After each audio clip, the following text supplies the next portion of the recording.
Hello नायगिरि नोंथांमोन, current डिपार्टमेन्टआव मावनाय साफ्रोमबो मावगिरि बिथांमोना माबायदि खस्थ'यै मावनांगौ जायो नोंथांमोना फ्रायानो मोनथिखागौ जानो हागौ।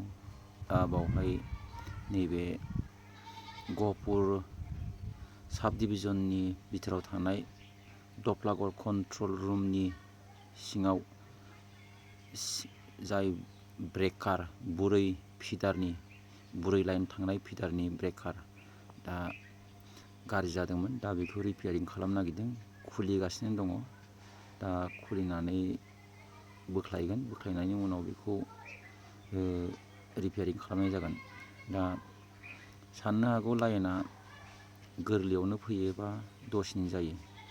नायगिरि नोंथांमोन नायलांबाय था, नोंथांमोनहा नायलांबाय थाबानो मोनथिगोन लाइनाव मावग्रा लाइनमेन सहायक बिथांमोनहा माबायदि खस्थ' खामानि मावनांगौ जायो। नैबे जाहैबाय ट्रान्सफर्मार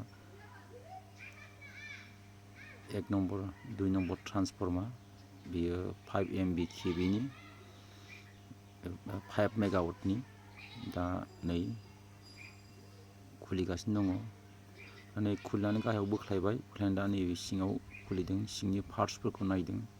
दा रिपेयारिं खालामनायनि उनाव मा रिजाल्ट मोनो बेखौ थिखांफिननानै लाइनखौ चार्ज खालामनाय जागोन।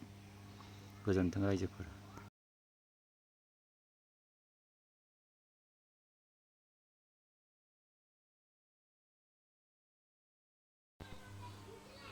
खामानि मावनानै मेंबाय। दा नै जोंहा लाइनमेन सहायक बिथांमोनहा बोथिसे ओंखाम जादों।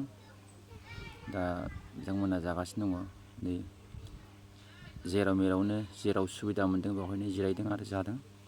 दा मा खालामनो आरो सोरबायाथ' मोनजाथ'वाखै, दा जागासिनो दं।